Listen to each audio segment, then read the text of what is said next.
If my child died, I would want to cry my eyes out. I don't think I would. Sociopaths don't form normal emotional attachments to other people. They lack empathy. When they see a person suffering, they don't feel bad over it. I was in high school biology when evolutionary theory was really laid out for us. Species develop new characteristics, new traits, and then those can actually eventually take over. And so I concluded that maybe I had reached a higher stage of humanity where I wasn't held back by emotions the way other people were. And so I came to regard all these little rules that people tell you to follow as kind of brainwashing me. Breaking into places and, breaking into the school or stealing things. I felt like I was stripping away these layers of rules that people had been imposing on me my entire life, and it was an amazing feeling. And if I really wanted to sort of be free of everything I've been brainwashed into thinking about right and wrong, and I decided to kill my dad. And I decided to do it in a brutal fashion, not a gunshot or anything. I was going to do it with a hammer. When I walked up to my dad, I had a hammer in my hand, and I hit him in the head 7 or 8 times with a ball-peen hammer until I thought he was dead, and I just left.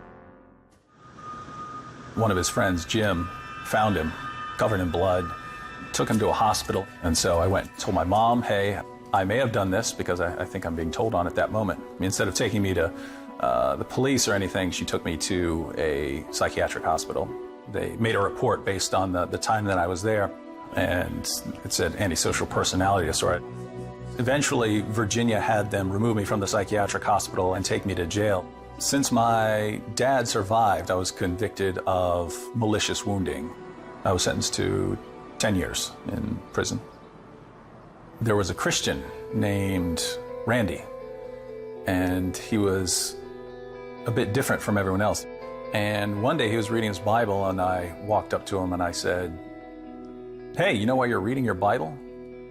You're reading your Bible because you're born in the United States. If you've been born in China, you'd be a Buddhist. If you've been born in India, you'd be a Hindu. If you've been born in Saudi Arabia, you'd be a Muslim, because people like you believe whatever you're taught to believe. He started arguing with me and started tearing me to pieces, and that was very different from other Christians that I'd argued with in the past. I ended up in, for a couple of months, a series of arguments with Randy about Christianity versus my worldview. Randy was winning the arguments that we would get into. I'm not going to beat him this way. I'm going to have to really learn the Bible so that I can respond to him. I regarded that as my weakness. I have to say I was impressed with Jesus. I went from thinking that I'm the best person in the world to thinking that I'm the worst person in the world. The question came up, either I'm stuck like this, or there's someone out there who can deal with this, who, out of anyone, had the ability to change, radically change, severely messed up people. It's Jesus or it's nothing. It's Jesus or there's just no hope. I bowed down and I prayed and I said, God, I don't know if I'm going to believe in you tomorrow, but I believe in you right now. If you can do anything with me, you're welcome to it. And I ran through the sort of sinner's prayer that I'd heard there in the jail. When I sat up, the whole world looked different. It looked like I was in a different place, like everything was a different color. And I didn't know if this was, there was something weird going on, but it was, I didn't want to hurt anyone at that point. And an amazing calm.